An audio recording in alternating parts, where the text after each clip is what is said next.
All right, so today we are going to be covering navigating through a crowd using two different approaches. One approach is to find an exit, and the other approach is to find a person. I'm going to first start with finding an exit. What you're going to need to get started is some sort of floor target. It doesn't have to be a fancy dot. It can be a piece of yoga mat, it can be tape on the floor, it can be a plastic plate. Whatever can stand out on the floor that your dog can easily distinguish and go to. So Cersei's already stepping on the marker. I'm going to go ahead and I'm just going to toss a treat, reset her, send her away. And to get your dog started on a floor target, you're just going to kind of let them walk around. If they go up and they sniff it, that's great. Yes, good girl. And as soon as a foot or a nose or any sort of interaction happens, good girl, between your dog and that target, you're going to go, yes. You're just going to go ahead and you're going to mark and reward that. Let me see if I can make this a little bit. There you go. Yes. Good girl. So once your dog is comfortable going to the marker and just like that is intentionally going to the marker, then you're going to go ahead and you're going to work with it on cue. So how I like to kind of reset my dog, I'll toss a treat away. Let her find that. Good girl. Cersei, target. Yes. And then I'll toss a treat away. Cersei. She's like, I can't find it. There you go. So now that my dog is intentionally going to a target on cue, I'm going to first start by sending her to the target, and then I'll go ahead and start walking with her to the target. So let me go ahead and bring her over here. Cersei, come. Good. Go target. Yes, good girl. Go target. Yes, good girl. Go target. Good girl. So now that your dog knows how to send to a target, and the reason we want this is because we want them comfortable walking ahead of you or kind of not leaving you, but comfortable making their own decision without needing to be right next to you and looking at you for guidance. So now that your dog knows how to go to a target or be sent to a target, you'll go ahead and you'll practice the same thing while walking with your dog. Cersei, go target. Yes, good girl. So you want them to lead a little bit so that you know that they're not following you in heel, but they are leading you to that target. Cersei, go target. Good girl. So see, we're getting her comfortable with walking ahead of me. Go target. Good, perfect. And that's how you're gonna practice going to a target.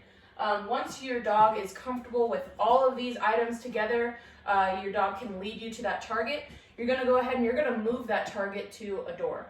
You wanna move your target in front of a door that you can practice in front of in your home. I prefer to use my front door because it's the front door, but because of the layout of the house, it's just awkward for recording. So we're gonna go ahead and we're gonna use my dog door, and we're gonna practice the same thing, sending your dog to the target at the door. You can either move the target so that it's sitting up on the door, or you can remove the target altogether once your dog is ready.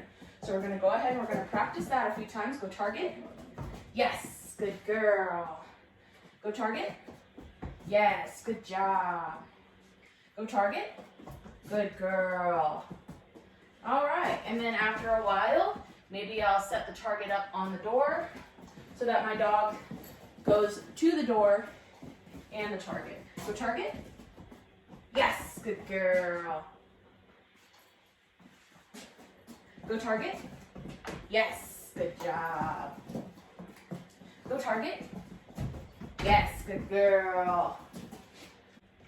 All right, so now we're gonna practice taking away the marker for a little while. We got our dog comfortable with sending off to a target, and now we want to create a target out of our entire door. So if your dog already knows touch, which they should, if not, I'll have a video up soon on teaching touch. But we're just gonna go ahead and we're gonna have our dog touch. Yes. Yes. Just back and forth. Door. Yes. Door. Try again. Door. Yes. Door. Yes. Door. Yes. Door. Yes. All right, so now that the dog knows what the door is. That's essentially what we're doing, is we're teaching our dog to differentiate between cues. So door means door, target means target, so on. Seriously, go door. Yes. And we'll go ahead and we'll shape that down into just a simple touch. Seriously, go door. Yes. Now see how I kind of caught her early before she could go put her paws up on the door? That's how that's gonna look like. Go door. Go door. Try again. We'll get closer. Door. Yes. Door. Yes. Door. Yes. And this is one of those rapid fire sessions where I just cram a bunch of information in all at once. Door. Yes. And then we'll add some distance. Seriously, go door. Yes. Go door. Yes. Go door. Yes. Go door. Yes. Go door. Yes. Good girl. All right, so now we're kind of starting to put everything together that we need to create that navigating through a crowd, through finding an exit. So once your dog knows to go to a door and touch it, mark it, whatever you want to be as their marker for when you do leave a store, you're gonna go ahead and you're gonna slowly add distance. So with any new behavior like that, you wanna start in an easy environment. So my training room is a very easy environment for my dog because nothing really changes. Everything is predictable, everything is the same, aside from changing blankets and moving beds around, nothing really changes down here. So you wanna practice in a comfortable environment that they're used to already, and then you're gonna lower your criteria when you go to a new environment. So for example, say you go to Michael's or Joann's and your dog is like, I don't know what you're asking from me, I don't know what you want. You can go right up to their doors and, you know, obviously give space for other customers to come in and out. Don't mess with the door sensors.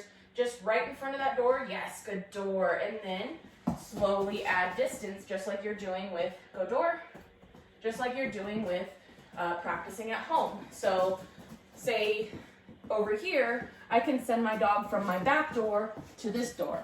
I might not be able to rely on that distance when I go to, say, a Joann's or a Michael's. So you want to slowly build up the difficulty of the store you're going to, depending on how well your dog does on the previous environment. One good marker that you can do is if you go to Lowe's, you can get those black floor mats that almost every store uses, and that's a really good marker to use because it's almost universal amongst all stores. They almost all have that black entry mat that you can use to wipe down your feet. So that's a really good marker that you can use, and it becomes universal, and that becomes the target that they go for. You can either use the doormat or you can use the actual door. After a while of practicing this and getting them used to different thresholds, they'll start to understand the difference between finding an exit, finding a person, and when to use those cues. All right, so the next part of navigating through a crowd is finding a person. My husband's at work right now, so I'm not able to use a second person to make an example, but I'll kind of more explain it. So this method of navigating through a crowd is actually quite fun to teach because it's really just going back down to basics and having fun with your dog. So what you want to do is each person is going to have their own cue. So say you have a husband, your husband is going to be either dad or your husband's name, and it's going to be go find whoever. If you have kids, each kid needs to have their own cue, preferably just their own name, so that they know who they're going to. So what you want to do is you want to set yourself up and I'm going to call it your partner, so it could be your kid, your wife, your friend, whatever. So you're going to have your partner sitting across from you, and you're going to be sitting here or standing, and you're just going to recall the dog back and forth. So say I want to send my dog to dad. I'm going to say, okay, go get dad, and then dad will say, Cersei, come! And we'll do that back and forth. He'll say, go get Brandy, and then I'll say, Cersei, come! And just back and forth. So it'll be, go get dad, dad calls her, gives her a reward. I call her, he says, go get mom. I call her, she comes to me, she gets that reward. So this is just back and forth. Once your dog is comfortable sending off to go get dad, we're gonna eventually take away the recall portion. So it's gonna be go get dad and nothing else. And you know, the person who is receiving the dog is not gonna say come. But that'll come with time. Sorry, I'm a little bit mixed up. I'm trying to remember everything. So once your dog is comfortable recalling back and forth, we're gonna take away the actual recall cue. So we're gonna go ahead and we're gonna send our dog, but the person who is receiving the dog is not gonna say come. So it'll be like, go get dad, and by that time the pattern is already built where she won't need that recall command. Once your dog is comfortable sending off and going and finding this person or sending to this person, you're gonna add more distance. You can step into another room and practice it back and forth. So go get mom, go get dad, go get mom, go get dad, back and forth. Change up rooms. You can even change up the difficulty where you have a door slightly ajar and your dog has to push through it. But essentially what we're doing is we're playing hide and seek with our dog. Now once your dog is comfortable going to a specific person reliably in the house, same thing with finding an exit, you're gonna go ahead and you're gonna start really easy in easy environments. So my personal favorite for easy environments is Joann's or Michael's. Usually craft stores are really quiet, the atmosphere is really calm, and it's not as distracting as like a Walmart or a Lowe's where there's a lot of stimulus going on. So to practice in a store, you first want to start usually end to end in an aisle and just back and forth. So not necessarily playing the recall game with your dog, but having your dog on your leash and saying, you know, go get dad, and letting the dog lead you to that person.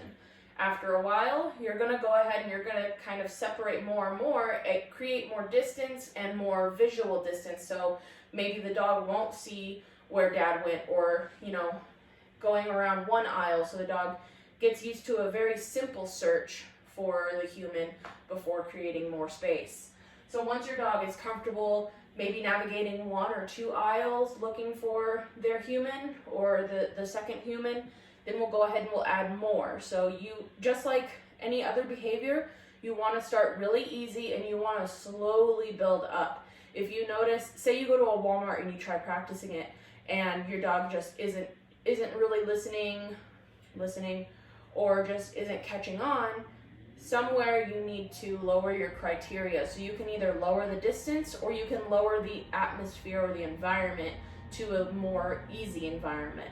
So for both items, building up to a crowd is the same thing as building up to a more difficult environment.